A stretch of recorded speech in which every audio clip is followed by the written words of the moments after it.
कथा को आगे बढ़ाते जाते हैं और कथा को आगे बढ़ाते हुए कहते हैं, राज ऋषि परीक्षित, ऐसी लीलाएं मेरे परमात्मा कर रहे हैं। एक बार की बात थी, एक बार पता है क्या हुआ था कि इंद्र को बड़ा अभिमान था अपने ऊपर कि हर कोई मेरी पूजा करता, मुझसे बड़ा देव कोई नहीं। इंद्र को बड़ा अभिमान था और इसी अभिमान के वशीभूत होकर वो चाहे जिसका अपमान कर दिया करता था। तभी एक बार ऐसा हुआ कि कार्तिक मास की कृष्ण पक्ष की 14 थी और जब कार्तिक मास की कृष्ण पक्ष की 14 आई तो भगवान कृष्ण ने देखा कि अनेकों प्रकार के ब्रज के लोग, ग्वाल वाले, गोपियां सब सुंदर सुंदर वस्त्र पहन पहन कर कहीं चले जा रहे हैं, हाथ में भोजन के थाल सजा सजा कर कहीं ले जा रहे हैं। भगवान ने ये देखा और जैसे ही देखा तो छोटे से कन्हैया ने मैया से कहा, मैया ये सब कहाँ को जा रहे हैं? बढ़िया बढ़िया वस्त्र पहन के, सुंदर सुंदर कपड़ा पहन पहन के कहाँ जा रहे हैं जी? यशोदा मैया ने कहा, लाला कन्हैया आज कार्तिक मास की कृष्ण पक्ष की 14 है और आज के दिन हमारे यहाँ देवराज इंद्र के नाम का यज्ञ होता है। यज्ञ में देवराज इंद्र की पूजा की जाती है। कन्हैया ने कहा, मैया जहाँ ये सब गए मोह ले चलेंगे ने। तभी नंद रानी और यशोदा बाबा कन्हैया को वहीं ले आए जहाँ सभी ब्रज के लोग इकट्ठे थे, वहीं ले आए। कन्हैया जी ने सबसे कहा, किसकी पूजा करने आए हो? किसकी पूजा करने आए हो? सबने बता दिया कि इंद्र की पूजा करने आए हैं। भगवान ने कहा, इंद्र की पूजा क्यों कर रहे हो? तभी सब लोगों ने कहा, ब्रजवासियों ने कहा कि इंद्र देव न हो तो पृथ्वी पर बीज नहीं बोएंगे, क्योंकि वरुण देव जल नहीं बरसाएंगे और जल नहीं बरसा तो पृथ्वी बीज बोएगी नहीं। फिर हम लोग भोजन कैसे करेंगे, क्या करेंगे, हमारे गाय बछड़े कैसे चरेंगे? ऐसे सुनकर कन्हैया जी कहने लगे, तुम ब्रज के लोग बड़े बावरे हो, बड़े भोले हो। इंद्र कोई भगवान थोड़ी ना है जो इंद्र को प्रसन्न करने के लिए यज्ञ कर रही है, वो कोई भगवान है क्या? सबने कहा, हाँ लाला इंद्र भगवान है और उसी की वजह से हम लोग भोजन पानी ग्रहण कर पाते हैं। कन्हैया जी बोले, ना ऐसा नहीं है। सही बात तो यह है कि सबको अपने कर्मों का भोग भोगना पड़ता है। सुखदेव जी महाराज ने कहा, राज ऋषि परीक्षित से, परीक्षित भगवान कन्हैया आज उन ब्रज के लोगों को उपदेश देते हैं, सबसे कहते हैं कि इंद्र की पूजा मत करो, क्योंकि हर कोई अपने कर्मों के वशीभूत होकर ही अन्न जल ग्रहण कर पाता है। भगवान कृष्ण ने ग्वाल वालों से, ब्रजवासियों से कहा, मेरी बात सुनो। प्रभु जी कहने लगे, बड़े भोले हो ब्रजवासियों, मैं तुम्हें सत्य बात बताता हूं, ध्यान से सुनना। उन्होंने कहा,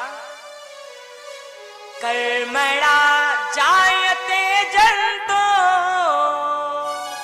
कर्मणैव विलीयते, सुखम दुखम भयम क्षेमम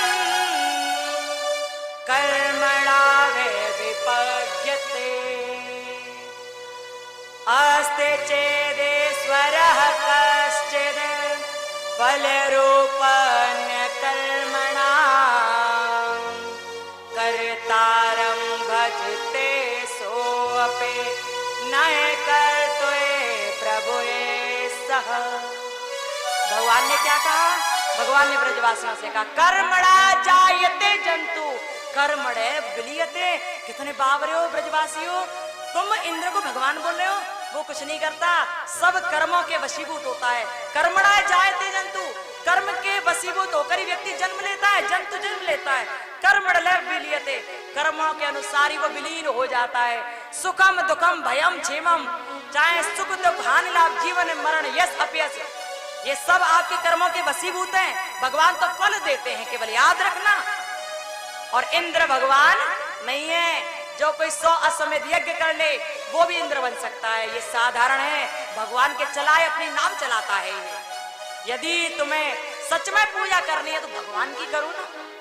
और जब कहा तो इस बात को सुनकर सबने कहा, कन्हैया सही कह रहा है, लेकिन पूजा किसकी करें? ये सुनकर कन्हैया जी बोले, पूजा उसकी करो जो वास्तव में भगवान है, जिसने अब तक हमारी रक्षा की है। तभी ब्रजवासी बोले, किसने रक्षा की हमारी? हमें तो तू ही नजर आया रक्षा करता हुआ। कन्हैया जी बोले कि मैंने रक्षा नहीं की, रक्षा की गोवर्धन पर्वत ने, उसने रक्षा की थी, वही भगवान है। उसी पर हमारे गाय बछड़े चरते हैं, तभी हम लोग दूध निकाल पाते हैं गाय बछड़ों का, और उस कंस को कर दे पाते हैं। यदि कंस के पास दूध दही का कर न पहुंचे तो वो हमें एक दिन में ही मार डालेगा। इसलिए गोवर्धन पर्वत की पूजा करो, जल्दी पूजा करो। जब सब ब्रजवासियों से कहा तो सब ब्रजवासी तैयार हो गए गिरिराज जी महाराज की पूजा करने के लिए। सब ब्रजवासी तैयार हुए गिरिराज जी का पूजन करने के लिए। और जब पूजन करने के लिए तैयार हुए, पूजन करने के लिए तैयार हुए गिरिराज जी का, तो हुआ क्या? सब सुंदर सुंदर वस्त्र पहने हैं, सुंदर सुंदर वस्त्र पहने हैं सभी, और मंगल गान करते हुए चले जा रहे हैं गिरिराज जी महाराज की ओर। गिरिराज जी महाराज की ओर सब चले जा रहे थे पूजन वंदन करने के लिए। बोलवा के बिहारी लाल की। गिरिराज जी महाराज की पूजा करने के लिए ब्रज के लोग चले जा रहे थे, प्रेम से कहते जा रहे थे, गिरिराज जी महाराज की जय जयकार करते जा रहे थे। बोलो गोवर्धन भगवान की जय हो। आप सब भी तालियों की सेवा देते हुए गिरिराज जी महाराज की पूजा वंदना करना। और हाँ, आप एक एक करके पूजा कर सकते हैं, एक साथ नहीं आएंगे। निवेदन, तालियों की सेवा करते हुए सभी गिरिराज जी महाराज के दर्शन करेंगे और मानसिक परिक्रमा देंगे, मानसिक परिक्रमा। अर्पण करके तन मन धन चलो रे चले सब गोवर्धन। अर्पण करके तन मन धन चलो रे चले सब गोवर्धन। अर्पण करके तन मन धन चलो रे चले सब गोवर्धन। अर्पण करके तन मन धन चलो रे चले सब गोवर्धन। राधे राधे बोल के लेंगे परिक्रमा डोल के। अर्पण करके तन मन धन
कोस की परिक्रमा और क्या और चक्री पर विश्राम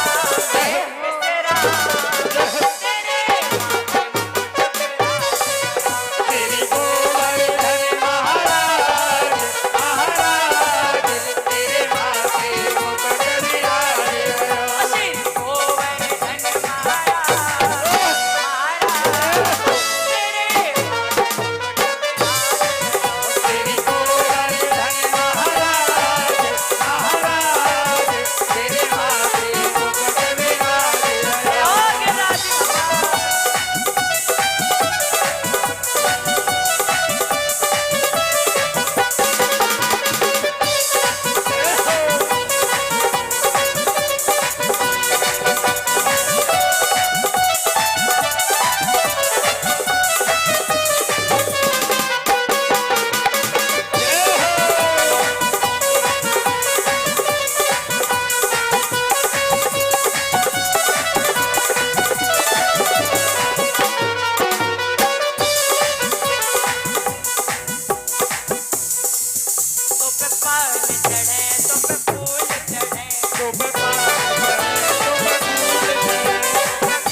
तेरी गोवर्धन महाराज महाराज तेरे माथे मुकुट विराजे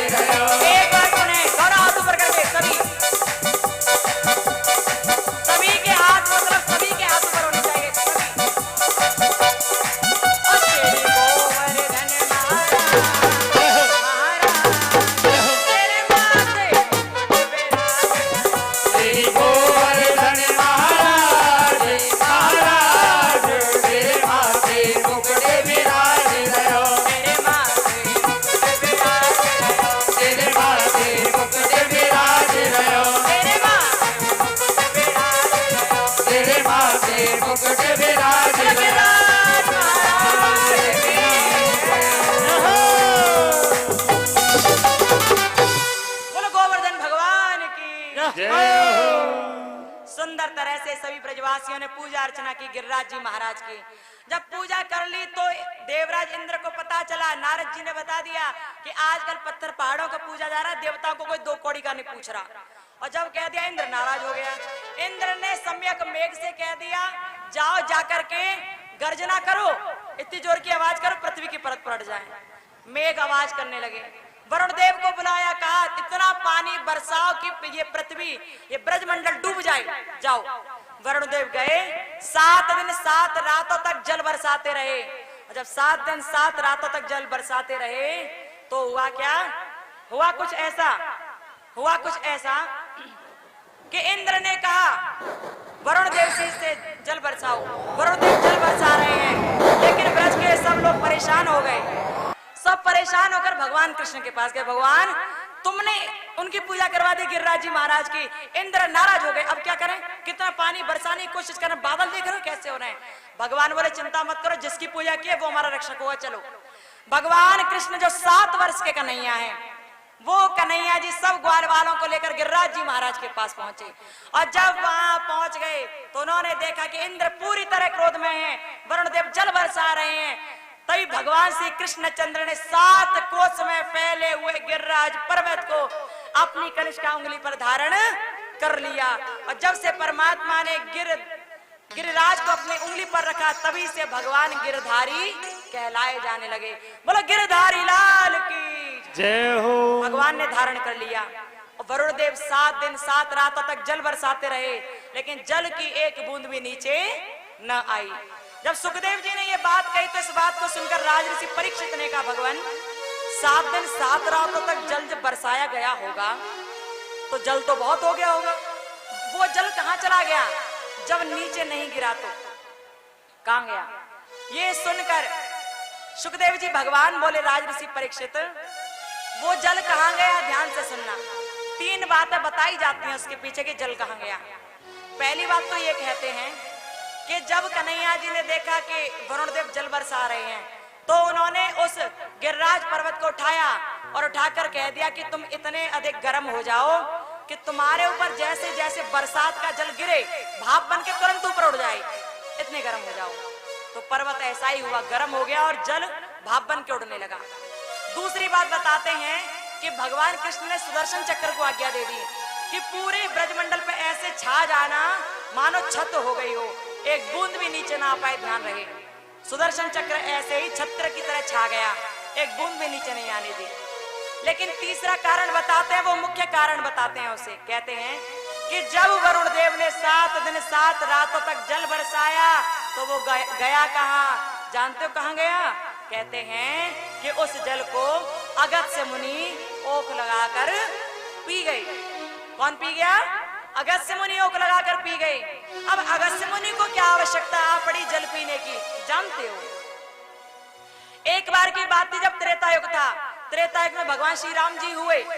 श्री राम और देवी सीता जी जब वनवास काट के घर पर लौट आए थे, तभी हुआ कुछ ऐसा कि देवी सीता ने कहा प्रभु श्री राम जी से, भगवान हमारे द्वारा ब्राह्मणों की हत्या हुई है, भगवान कुछ ना कुछ कहीं ना कहीं पाप तो लगा ही होगा, इसलिए मैं चाहती हूँ कि आप ब्राह्मणों को निमंत्रण दें और मैं उनके लिए अपने हाथों से भोजन बनाकर उन्हें कराऊं, मैं चाहती हूँ। भगवान ने कहा चिंता ना करो, ऐसा ही होगा। अब भगवान जी अनेक ब्राह्मणों को लाते हैं रोज रोज भोजन के लिए, और सब ब्राह्मण ऋषि मुनि भोजन करने आते हैं और करके चले जाते हैं। सीता जी ने राम जी से कहा, भगवान ब्राह्मण ऋषि मुनि इतने आ गए, लेकिन अभी तक मुझे कोई ऐसा नहीं लगा जो सच में भोजन करना जानता हो, मुझे ऐसा नहीं लगा। भगवान श्री राम समझ गए कि सीता के मन में घमंड आ गया है भोजन बनाने को लेकर। सीता जी ने कहा, भगवान मैं चाहती हूँ कोई ऐसा ब्राह्मण या ऋषि मुनि आए जो भोजन करना जानता हो, मैं चाहती हूँ। भगवान बोले चिंता मत करो, अब ऐसा ही ब्राह्मण आएगा जो भोजन करना जानता होगा, चिंता ना करो। भगवान श्री राम जी अगस्त्य मुनि के पास गए। अगस्त्य मुनि जिन्हें कुंभज ऋषि कहा जाता है, जन्म तो कुंभ से हैं, लेकिन सागर के सागर वो पी लेते हैं, समुद्र के समुद्र पी जाते हैं, वो ऐसे हैं कुंभज ऋषि अगस्त्य मुनि। अगस्त्य मुनि के पास गए राम जी, और राम जी ने जाकर कहा, प्रभु अगस्त्य मुनि सुनिए, आज हमारे यहाँ भोजन के लिए आमंत्रित किया जा रहा है, आपको घर आइएगा और भोजन कीजिएगा, याद रहे भोजन करना है। अगस्त्य मुनि समझ गए कि राम जी क्या कहना चाहते हैं, निमंत्रण स्वीकार किया। अब अगस्त्य मुनि राम जी के घर पहुंचे, सीता माता भोजन बनाने लगी। जब भोजन बनाने लगी तो सुंदर तरह भोजन का थाल सजाकर अगस्त्य मुनि के सामने रखा गया।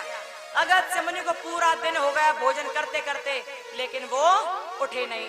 1 दिन हुआ, 2 दिन हुए, 5 दिन हुए, 10 दिन हुए, 15 दिन हुए, लेकिन अगस्त्य मुनि भोजन करते करते झुके नहीं, उठे नहीं। देवी सीता परेशान हो गई, हाथ दर्द करने लगे, लेकिन वो लगातार भोजन बना रही हैं। सीता नहीं समझ पाई क्या हुआ। सीता जी ने अगस्त्य मुनि से कहा, ऋषिराज थोड़ा सा पानी पी लेते, गले में कहीं भोजन अटक ना जाए। अगस्त्य मुनि बोले, पानी तो तभी पीऊं जब भोजन आधा हो जाए, अभी तो शुरुआत ही हुई है। अगस्त्य मुनि भोजन करते रहे, नहीं झुके। सीता माता दुखी हो गई। 16 दिन हो गए भोजन बनाते बनाते, और उन्हें 16 दिन हो गए भोजन करते करते, लेकिन वो नहीं उठे। 17 दिन हुए, आओ तो सीता माता घबरा गई, राम जी के चरणों में गिर गई, भगवान ये किसको ले आए हो, इनका पेट भरता ही नहीं, एक बार भी डकार नहीं ली, एक बूंद भी पानी नहीं पिया, कहां तक भोजन कराऊं इन्हें। राम जी बोले, सीता थक गई क्या, तुम ही तो चाहती थी कि कोई ब्राह्मण भोजन करने आए, इतनी जल्दी थक गई। सीता माता की आंखों में आंसू आ गए, बोले, भगवान मुझे क्षमा करना, अब मेरी हिम्मत नहीं कि मैं भोजन बना पाऊं, अब कुछ ऐसा करो जिससे इनका पेट भर जाए। तभी राम जी ने कहा, अब की बार जो भोजन ले जाओ ना, तुलसी दल डालकर ले जाना, उसमें सब ठीक हो जाएगा। 17 दिन भोजन करते करते हुए अगस्त्य मुनि नहीं उठे। 18वें दिन जैसे हुआ, सीता देवी माता सीता भोजन ले गई, उसी में उन्होंने तुलसी दल डाल लिए, तुलसा जी के पत्ते डाले और जैसे अगस्त्य मुनि के सामने लेकर पहुंची, अगस्त्य मुनि ने एक निवाला तोड़कर तुलसी दल को भी मुंह में रखा, त्यों ही उन्होंने कह दिया हरिओम महापूर्ण महापूर्ण, उन्हें डकार आ गई। बोलो रामचंद्र भगवान की जय हो। अगस्त्य मुनि का पेट भर गया और जैसे ही पेट भर गया तो अगस्त्य मुनि बोले राम जी ये क्या करवा दिया, आप कह रहे भोजन करने आना है, भोजन आधे में आपने छुड़वा दिया। राम जी बोले बस इतना ही काफी है, पेट भर गया बहुत है। अगस्त्य मुनि ने कहा पानी तो पिला दो, पानी तो पी लो। सीता माता सोच रही थी 18 दिन तक भोजन करते रहे, पानी जाने कितना पिएंगे, भरोसा को नहीं कितना पानी पिएंगे। कहते हैं कि बहुत सारा जल लेकर आया गया अगस्त्य मुनि के सामने, अगस्त्य मुनि सब पी गए, कुछ भी नहीं छोड़ा। तभी बोले कि मेरी प्यास नहीं बुझी, प्यास बुझाओ। राम जी ने कहा अगस्त्य मुनि इस जन्म में नहीं, इस युग में नहीं, लेकिन मैं तुम्हें वचन देता हूं अगले युग में जब मैं कृष्ण के रूप में अवतार लूंगा तब मैं तुम्हारी प्यास जरूर बुझाऊंगा, चिंता मत करो। तो आज भगवान श्री राम कृष्ण बन के आए और गिरिराज पर्वत को कनिष्क का उंगली पर उठाया उन्होंने, और जो 7 दिन 7 रातों तक जल बरसा, तभी भगवान कृष्ण ने अगस्त्य मुनि को आवाज लगाई, अगस्त्य मुनि आइए जल पी लीजिए, पेट भर लीजिए, आइए। अगस्त्य मुनि आए और 7 दिन 7 रातों का जल पीते चले गए। इस प्रकार प्रभु ने ब्रजवासियों के प्राणों की रक्षा की, ब्रजवासी पुनः अपने घर पहुंच गए और इंद्र का अभिमान टूटा, इंद्र भगवान की शरणागत हुआ और प्रभु से क्षमा मांगने लगा। भगवान ने इंद्र को क्षमा किया और भगवान अपने घर प्रस्थान कर गए। बोलो बांके बिहारी लाल की जय हो। इस प्रकार हम सभी ने प्यारी सी कथा सुनी। आज की कथा को यहीं विश्राम, आज से आगे की कथा कल होगी जिसमें हम बहुत प्यारी कथा सुनने वाले हैं, जिनमें सुंदर तरह से कौन सी लीला होगी, महाराज की लीला होगी, कंसवध की लीला होगी और कल ही कृष्ण और रुक्मिणी के विवाह की कथा होगी। कृष्ण और रुक्मिणी का जब विवाह होता तो कन्यादान करते हैं सब लोग, अपनी बेटी का जैसे कन्यादान करते हैं ऐसे ही किया जाता है। तो आप सब आना और कोशिश करना कि आप सब भी भगवान कृष्ण और रुक्मिणी के पैर पूजें, ठीक है। और आज की कथा को ये विश्राम, अब हम फटाफट आरती करेंगे, भगवान की आरती बोलेंगे बड़े प्रेम से, ठीक है।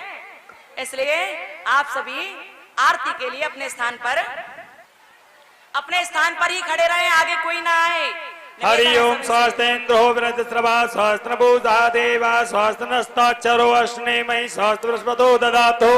ओम द्यो शांतिरिंद्र चगुम शांति पृथ्वी शांतिराप शांतिरोषधये शांति वनस्पते शांति विश्वे देवा शांति ब्रह्म शांति ओम शांति सर्वतः शांति ओम शांति शांति शांति ओम कदलिया समुदम दीपमातं करो तस्मै वर्धो मा भव वर्धो मा भव वर्धो मा भव। कल की कथा का ध्यान रखना, जल्दी आना फटाफट।